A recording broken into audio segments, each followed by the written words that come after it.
കഴിഞ്ഞ ജന്മങ്ങളിലോ പൂർവ്വജന്മങ്ങളിലോ നമ്മുടെ ആരായിരുന്നു എന്ന് നമുക്ക് കണ്ടെത്താൻ എന്തെങ്കിലും വഴികളോ എന്തെങ്കിലും ഒക്കെ ഉണ്ടോ? ഉണ്ട്. പാസ്റ്റ് ലൈഫ് റിഗ്രഷൻ എന്ന് പറഞ്ഞിട്ടൊരു പരിപാടി ഉണ്ട്. അപ്പം അത് ചെയ്യുന്ന സമയത്ത് നമുക്ക് കണ്ടുപിടിക്കാൻ പറ്റും എന്നാണ് പറയുന്നത്. ഞാൻ ഒരു സ്കാനിങ് ചെയ്തൊരു എക്സ്പീരിയൻസ് എനിക്കുണ്ടായിരുന്നു.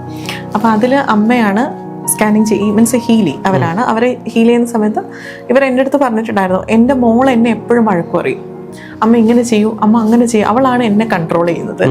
അതെന്താ അങ്ങനെ ചോദിച്ചപ്പോൾ ഇവരെ സ്കാൻ ചെയ്തപ്പോൾ എനിക്ക് മനസ്സിലായി, പാസ്റ്റ് ലൈഫിൽ അവരുടെ അച്ഛനാണ് ഈ കുട്ടി. കാരണം നമ്മുടെ അടുത്ത് വരുന്ന എല്ലാ സോൾസും, ഈവൻ ഞാൻ നേരത്തെ പറഞ്ഞ പോലെ രാഹുലാണെങ്കിൽ പോലും നമ്മൾ തമ്മിലൊരു കണക്ഷൻ ഉണ്ടാവും. ആ കണക്ഷൻ്റെ ബേസിലാണ് ഇത് ഫുൾഫിൽ ചെയ്യാൻ വേണ്ടിയിട്ട് നമ്മളിത് ഇങ്ങനെ ഇരിക്കുന്നത്. അതായത് 5000 വർഷങ്ങൾക്ക് മുമ്പ് നിങ്ങൾ ഇവിടെ വന്നിട്ടുണ്ട്, നിങ്ങളുടെ സോൾ ഇത് വീണ്ടും, അതായത് നമ്മളിത് കറങ്ങിക്കൊണ്ടിരിക്കുക. എൻ്റെ വീട്ടിൽ ആളുകൾ വരും, അസുഖം മാറ്റി കൊടുക്കുന്നുണ്ട്, പക്ഷെ ഞാനൊരു ഡോക്ടറല്ല. ഞാൻ സത്യം പറഞ്ഞിങ്ങനെ ഞെട്ടിപ്പോയി. അതായത് നിന്റെ നിയോഗത്തിൽ നീ എന്നെത്തിച്ചേർന്ന് അന്ന് നീ എൻ്റെ മുമ്പിൽ വരും. അതാണ് ആ ഡയലോഗ്. ഈ ഒന്നിക്കണമെന്നുണ്ടെങ്കിൽ എന്ത് വരണം? ഇവർ തമ്മിൽ നല്ല രീതിയിൽ നിൽക്കണം. അപ്പം നമുക്ക് കാർമിക്സിനെ ഫസ്റ്റ് ടൈം മനസ്സിലാവില്ല. നമ്മൾ വിചാരിക്കുന്നതാണ് എൻ്റെ ഏറ്റവും കംഫർട്ടായിട്ടുള്ള ആൾ. പക്ഷേ ഏതെങ്കിലും സ്പിരിച്വൽ പ്രാക്ടീസൊക്കെ ചെയ്യുന്ന ആൾക്കാരാണെങ്കിൽ നമുക്ക് ആ എനർജി വെച്ചിട്ട് മനസ്സിലാവും, അധികം എടുക്കണ്ടെന്ന് തോന്നും. ഇത് പൂർവ്വജന്മ കണക്ഷനാണോ എന്ന് നമുക്ക് എങ്ങനെ അറിയാൻ പറ്റും? ഉണ്ട്, പൂർവ്വജന്മത്തിലെ കണക്ഷൻ ആയിരിക്കും. പണ്ട് കാലത്തൊക്കെ നമ്മുടെ മുത്തശ്ശിമാരൊക്കെ പറയില്ലേ, നമ്മുടെ ശത്രുക്കളാണ് നമ്മുടെ മക്കളായിട്ട് വരിക. അതൊരു പരിധിവരെ ശരിയാണ്. കാരണം ഞാൻ നേരത്തെ പറഞ്ഞതുപോലെ നമ്മുടെ ഏറ്റവും അടുത്ത റിലേഷനിൽ വരുമ്പോൾ മാത്രമേ അവർ കാർമിക്സ് ആയിട്ട് വരികയും ട്രിഗർ നമുക്ക് കിട്ടുള്ളൂ. ഒന്ന് ആലോചിച്ച് നോക്കൂ, ഡിസ്റ്റൻ്റ് ആയിട്ടുള്ള റിലേഷൻഷിപ്പിൽ ചേട്ടൻ നമ്മളെ വഴക്ക് പറഞ്ഞാലും നമ്മുടെ സ്വന്തം അച്ഛനോ ചേട്ടനോ വഴക്ക് പറഞ്ഞാലും നമുക്ക് ഏതാണ് ഏറ്റവും കൂടുതൽ പെയിൻഫുൾ ആവുക? നമ്മുടെ ഏറ്റവും അടുത്ത് നിൽക്കുന്ന ആൾക്കാരായിരിക്കും.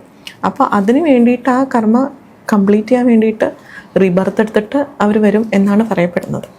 നമ്മൾ അടുത്തേക്ക് വരുന്നത്, അതായത് നമ്മുടെ ചുറ്റുമുള്ള മനുഷ്യരെ കഴിഞ്ഞ ജന്മങ്ങളിലോ പൂർവ്വജന്മങ്ങളിലോ നമ്മുടെ ആരായിരുന്നു എന്ന് നമുക്ക് കണ്ടെത്താൻ എന്തെങ്കിലും വഴികളോ എന്തെങ്കിലും ഒക്കെ ഉണ്ടോ? ഉണ്ട്. പാസ്റ്റ് ലൈഫ് റിഗ്രഷൻ എന്ന് പറഞ്ഞിട്ടൊരു പരിപാടി ഉണ്ട്. അപ്പം അത് ചെയ്യുന്ന സമയത്ത് നമുക്ക് കണ്ടുപിടിക്കാൻ പറ്റും എന്നാണ് പറയുന്നത്. അതിലൂടെ ഒരു പരിധി വരെ നമുക്ക് മനസ്സിലാക്കാൻ പറ്റും. പിന്നെ ഞാൻ ഒരു സ്കാനിങ് ചെയ്തൊരു എക്സ്പീരിയൻസ് എനിക്കുണ്ടായിരുന്നു. അപ്പോൾ അതിൽ അമ്മയാണ് സ്കാനിങ് മീൻസ് അവരാണ്. അവരെ ഹീൽ ചെയ്യുന്ന സമയത്ത് ഇവർ എൻ്റെ അടുത്ത് പറഞ്ഞിട്ടുണ്ടായിരുന്നു, എൻ്റെ മോൾ എന്നെ എപ്പോഴും വഴക്ക് പറയും, അമ്മ ഇങ്ങനെ ചെയ്യൂ, അമ്മ അങ്ങനെ ചെയ്യൂ, അവളാണ് എന്നെ കൺട്രോൾ ചെയ്യുന്നത്. അതെന്താ അങ്ങനെ ചോദിച്ചപ്പോൾ ഇവരെ സ്കാൻ ചെയ്തപ്പോൾ എനിക്ക് മനസ്സിലായി, പാസ്റ്റ് ലൈഫിൽ അവരുടെ അച്ഛനാണ് ഈ കുട്ടി. മനസ്സിലായോ? അപ്പം അവരെ സംബന്ധിച്ച് അച്ഛനേക്കാളും നേരത്തെ മരിക്കുന്നത് മകളാണ്. ആലോചിച്ച് നോക്കുക, അച്ഛനേക്കാളും നേരത്തെ മരിക്കുന്നത് മകളാണ്. മകൾ ആദ്യം ഭർത്തെടുത്തു, അച്ഛൻ മകളായിട്ട് ജനിച്ചു. അപ്പോൾ ഇവിടെ സ്കാൻ ചെയ്തപ്പോൾ എനിക്കത് മനസ്സിലായി. അപ്പം ഞാൻ അതുകൊണ്ടാണ് അവൾ നിങ്ങളെ കൺട്രോൾ ചെയ്യുന്നത്.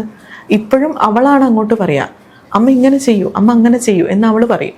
അപ്പോൾ ഇവളെന്തിനാ എന്നിങ്ങനെ കൺട്രോൾ? കാരണം ആ സോള് ഇപ്പോഴും ആ പഴയ ലൈഫ് കണ്ടിന്യൂ ചെയ്തു പോകണം അവർ.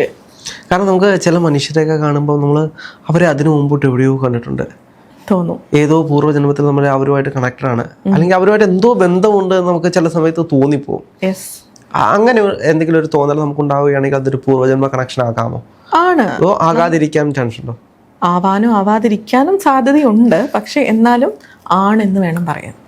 കാരണം നമ്മുടെ അടുത്ത് വരുന്ന എല്ലാ സോൾസും, ഈവൻ ഞാൻ നേരത്തെ പറഞ്ഞ പോലെ രാഹുലാണെങ്കിൽ പോലും നമ്മൾ തമ്മിലൊരു കണക്ഷൻ ഉണ്ടാവും. ആ കണക്ഷൻ്റെ ബേസിലാണ് ഇത് ഫുൾഫിൽ ചെയ്യാൻ വേണ്ടിയിട്ട് നമ്മളിത് ഇങ്ങനെ ഇരിക്കുന്നത്. മനസ്സിലായോ? ഇപ്പോൾ എൻ്റെ ഗുരു ഡോക്ടർ വിനോദ് ചേപ്പാൻ, അതും ഒരു കണക്ഷനാണ്. അതുകൊണ്ടാണ് ഞാൻ അദ്ദേഹത്തിൻ്റെ ശിഷ്യയായിട്ട് വരുന്നത്. അവിടെ എത്തിയാലേ ഞാൻ നന്നാവുന്നുണ്ടോ? മനസ്സിലായി? അവിടെ എത്തണം. കാരണം ഞാൻ അതിന് മുന്നേ വേറെ ആളുടെ അടുത്ത് പഠിച്ചതാണ്. പക്ഷെ അവിടെ എത്തിയപ്പോഴാണ് എൻ്റെ ലൈഫ് കംപ്ലീറ്റ്ലി ചേഞ്ച് ആയത്. കാരണം ഞാൻ എൻ്റെ ഭഗവാനോട് പറയുന്ന ഒറ്റ കാര്യമുള്ളൂ, അങ്ങ് വന്ന് എന്നെ പഠിപ്പിക്കുമെന്ന് ഞാൻ ചോദിച്ചത്. എൻ്റെ മാഷ്, എൻ്റെ ഗുരു എന്ന് പറയുന്നത് ശിവഭക്തനാണ്. അദ്ദേഹം അങ്ങേയറ്റം ശിവഭക്തനാണ്. അപ്പോൾ അതുപോലൊരു മീൻസ് ആ സോളിൻ്റെ കണക്ഷൻ ആലോചിക്കുക. അതേപോലത്തെ ഒരു സോൾ എന്നെ ഹെൽപ്പ് ചെയ്യാൻ വന്നു. അവിടെ അദ്ദേഹത്തിൻ്റെ അടുത്ത് തന്നെയാണ് ഞാൻ മാസ്റ്റർ ടീച്ചർ വരെയുള്ള അറ്റോൺമെൻറ്റ് എടുത്തത്. നമുക്ക് അങ്ങനെ കണക്റ്റഡ് ആയിട്ട് വരും. ഇതെല്ലാം പാസ്റ്റ് ലൈഫിലുള്ള കണക്ഷൻ തന്നെയാണ്. കാരണം നമ്മുടെ സോൾസ് എത്രയും ബർത്ത് എടുക്കുന്നുണ്ടല്ലോ, ലക്ഷക്കണക്കിന് ബർത്ത് എടുക്കുന്നുണ്ട്. ഇതിങ്ങനെ കറങ്ങിക്കൊണ്ടിരിക്കുകയല്ലേ. ഇതിനൊരു നമ്മുടെ ചുറ്റുമുള്ളവരൊക്കെ നമ്മൾ കാണുന്ന ആളുകളൊക്കെ പൂർവ്വജന്മത്തിൽ നമ്മൾ കണക്റ്റഡ് ആയിരിക്കും. കണക്റ്റഡ് ആണ് അത്. കാരണം ഞാൻ ഒരിക്കൽ ഇവിടെ പോയപ്പോൾ, നമ്മുടെ ചാമുണ്ടി ഹിൽസില്ലേ, കേട്ടിട്ടില്ലേ? അവിടെ പോയപ്പോൾ അവിടെ ഒരു ചെറിയൊരു കുഞ്ഞ് ഒരു ഓഡിറ്റോറിയം സെറ്റപ്പ്. അപ്പോൾ അതിൻ്റെ ഉള്ളിൽ ഈ ഹിന്ദു മതത്തിനെ പറ്റിയിട്ട് കുറേ ഇങ്ങനെ പറയണ ഒരു സ്വാമിജിയെ പോലൊരാൾ, വളരെ സ്പിരിച്വൽ ആയിട്ടുള്ള ഒരാൾ. അയാൾ ഈ സോളിൻ്റെ ബർത്ത് സൈക്കിളൊക്കെ ഇങ്ങനെ എഴുതി കാണിക്കുന്നുണ്ട്. അതിൽ മഹാഭാരതം കണക്റ്റഡ് ആയിട്ടാണ് ഇയാൾ ഈ കാര്യങ്ങൾ പറഞ്ഞത്. അപ്പം അന്ന് എനിക്ക് ഇത്രയും സ്പിരിച്വൽ റിലേറ്റഡ് ആയിട്ടുള്ള കാര്യങ്ങൾ എനിക്കറിയില്ല. ഒരു കറക്റ്റ് പറഞ്ഞാലൊരു 9 വർഷം മുൻപ്. അപ്പം എൻ്റെ മൂത്ത ആൾ മാത്രമേ ഉള്ളൂ, അവൻ കുഞ്ഞാണ്, 3 വയസ്സാവുന്നേ ഉള്ളൂ. അപ്പം ഞങ്ങൾ കല്യാണം കഴിഞ്ഞ് ഞങ്ങളുടെ കസിൻസൊക്കെ കൂടിയിട്ട് പോയത്. അപ്പം അതൊരു ജോളി ട്രിപ്പാണ് ഞങ്ങളെ സംബന്ധിച്ചത്, ഒരു സ്പിരിച്വൽ ജേണി അല്ല. അപ്പോൾ അവിടെ പോയപ്പോൾ ഈ പുള്ളി ഇങ്ങനെ വിളിക്കുക, ഇത് വന്ന് കണ്ടിട്ട് പോക്കോ, ഇത് ഇയാൾ ഈ സ്പിരിച്വൽ ആയിട്ടുള്ള കാര്യങ്ങളാണ് പറയുന്നത്. അവിടെ എത്തിയപ്പോൾ ഇംഗ്ലീഷിൽ അവിടെ എഴുതി വെച്ച കാര്യം 5000 വർഷങ്ങൾക്ക് മുമ്പ് നിങ്ങളിവിടെ വന്നിട്ടുണ്ടെന്നാണ്. അതായത് 5000 വർഷങ്ങൾക്ക് മുമ്പ് നിങ്ങളിവിടെ വന്നിട്ടുണ്ട്, നിങ്ങളുടെ സോൾ ഇത് വീണ്ടും, അതായത് നമ്മളിത് കറങ്ങിക്കൊണ്ടിരിക്കുക, മനസ്സിലായോ? ഇതിങ്ങനെ റീബർത്ത് എടുത്ത് വന്നുകൊണ്ടേ ഇരിക്കുകയാണ്, നിങ്ങളിത് റിയലൈസ് ചെയ്യുന്നതാണ് അന്ന് അദ്ദേഹം പറഞ്ഞത്. അന്ന് അതിൻ്റെ അർത്ഥം അറിയില്ല, പക്ഷെ ഇന്ന് എനിക്ക് മനസ്സിലാകുന്നുണ്ട് സംഭവിച്ചിട്ടുണ്ടായിരിക്കാം. കാരണം ആ ക്ഷേത്രം പരിസരത്ത് നമ്മളവിടെ എത്തിയിട്ടുണ്ടാവുമായിരിക്കും, നമുക്കറിയില്ല.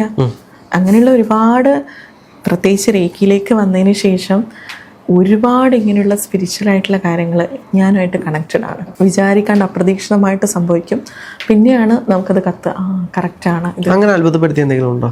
ഒരുപാടുണ്ട് എൻ്റെ ലൈഫിൽ. ഇതിപ്പം പറയാന്ന് വെച്ചാൽ ഈ ഇൻ്റർവ്യൂ കേൾക്കുമ്പോൾ എൻ്റെ വീട്ടുകാർ പോലും ഞെട്ടും. കാരണം കുഞ്ഞുനാളിൽ കുട്ടിയായിരിക്കുന്ന സമയത്ത് ഞാൻ ഫുൾ ടൈം മണ്ണ് കളിക്കുന്ന ഒരു കുട്ടിയാണ്. എൻ്റെ ഒരു സുഹൃത്തുണ്ട്, അപ്പം ഞങ്ങൾ രണ്ടുപേരും കൂടി, അവൾ അടുത്ത വീട്ടിൽ തന്നെയാണ്, ഈ മണ്ണ് വാരി കളിച്ച് ചളിയിലൊക്കെ കളിക്കാൻ എനിക്ക് ഭയങ്കര ഇഷ്ടമാണ്.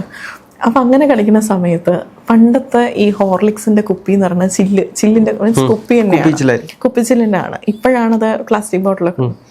അതിൽ ഞാൻ കുറേ വെള്ളം എടുത്ത് വെച്ചു. വെള്ളം എടുത്തിട്ട് ആ ചെടിയുടെ പേര് എനിക്കറിയില്ല, ഇപ്പോഴും അറിയില്ല.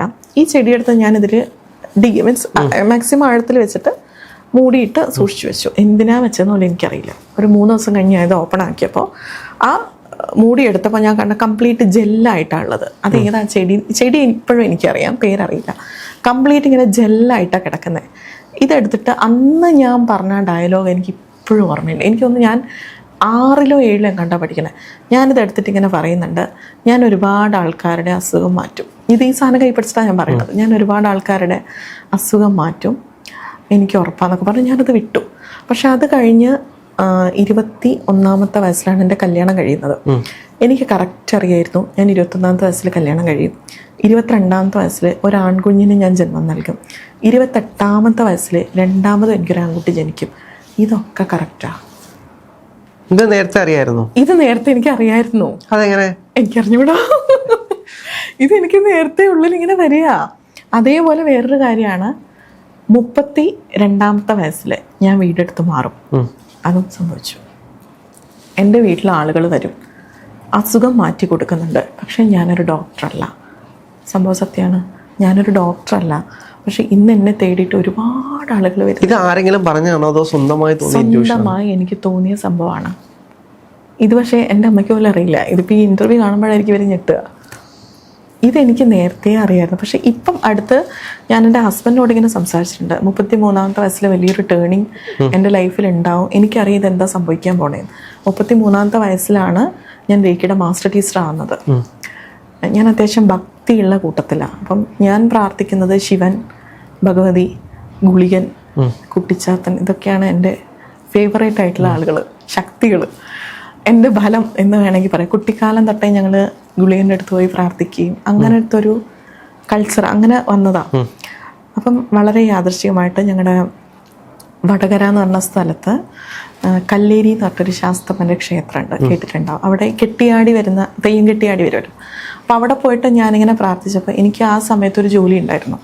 ആ ജോലിയിൽ എനിക്കൊരു ഹ്യൂജ് എമൗണ്ട് കിട്ടാനുള്ളൊരു വകയും ഉണ്ടായിരുന്നു. അപ്പം ഞാൻ അവിടെ പോയിട്ട് ഈ തെയ്യം കെട്ടിക്കഴിഞ്ഞാൽ നേർച്ച കൊടുക്കുക എന്നുള്ളൊരു ആചാരമുണ്ട്. അവരുടെ കൈ പിടിച്ച് എന്തെങ്കിലും ഒരു പൈസ വെച്ച് അവർ പറയും. അപ്പം ഞാനിങ്ങനെ കൈ പിടിച്ചപ്പോൾ ഞാൻ ഈ സംഭവം പറഞ്ഞു, എനിക്കിങ്ങനെ ഒരു വലിയൊരു എമൗണ്ട് കിട്ടേണ്ട ഒരു ജോലിയാണ്.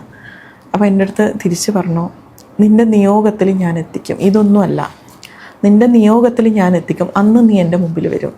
സത്യം പറഞ്ഞാൽ എനിക്കൊന്നും മനസ്സിലായിട്ടില്ല, ഒന്നും മനസ്സിലായി. കാരണം അന്ന് റേക്കിയിലേക്ക് ഞാൻ എത്തിയിട്ടില്ല, ഒരു സ്പിരിച്വാലിറ്റി ഒന്നുമില്ല.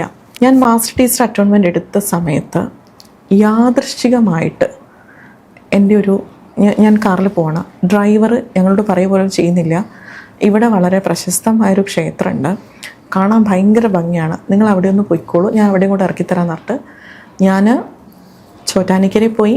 ചോറ്റാനിക്കരയിൽ നിന്ന് തൃപ്രയാർ പോയി. തൃപ്രയാറിൽ നിന്ന് നേരെ പോകുന്നത് പെരിങ്ങോട്ടുകര വിഷ്ണുമായ ക്ഷേത്രത്തിൽ.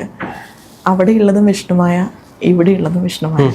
ഞാൻ സത്യം പറഞ്ഞിങ്ങനെ ഞെട്ടിപ്പോയി. അതായത് നിൻ്റെ നിയോഗത്തിൽ നീ എന്നെത്തിച്ചേരണം, അന്ന് നീ എൻ്റെ മുമ്പിൽ വരും. അതാണ് ആ ഡയലോഗ്. എൻ്റെ നിയോഗം, ഞാനൊരു റേക്കി മാസ്റ്റർ ടീച്ചറായി, ഞാനൊരു ഗുരുവായി, മീൻസ് പഠിപ്പിക്കുക എന്നുള്ളതാണ് എൻ്റെ നിയോഗം എന്നുള്ളത് നമുക്കിങ്ങനെ തലയ്ക്ക് അടികൊള്ളണ പോലത്തെ എക്സ്പീരിയൻസ് അല്ലേ അത്. സത്യം പറഞ്ഞാൽ എന്നെ അത് നമ്മളത് റിയലൈസ് ചെയ്യാന്ന് പറയില്ലേ, ഞാനത് മനസ്സിലാക്കിയൊരു നിമിഷമായിരുന്നു അത്. സത്യം പറഞ്ഞാൽ ഞാൻ കരഞ്ഞു. എനിക്കത് മനസ്സിലായി, എൻ്റെ ഒരു സോൾ പർപ്പസ് എന്താണെന്നുള്ളത് ഞാൻ തിരിച്ചറിഞ്ഞൊരു ദിവസമായിരുന്നു അത്, ജനുവരി 19 എന്ന് പറഞ്ഞ ഈ വർഷം. അപ്പോൾ മാസ്റ്റർ ടീച്ചറായപ്പോൾ ഞാൻ എടുത്ത തീരുമാനം ഏറ്റവും നല്ല ടീച്ചറാവുക എന്നുള്ളതായിരുന്നു. എന്നാണെങ്കിലും ഒരുപാട് പേർക്ക് നന്നായിട്ട് റേക്കി പഠിപ്പിച്ചു കൊടുക്കാനും റേക്കി ഹീൽ ചെയ്ത് കൊടുക്കാനും ഒക്കെ സാധിക്കട്ടെ. എന്തായാലും ഒരുപാട് നന്ദിയുണ്ട്. Thank you so much. Thank you.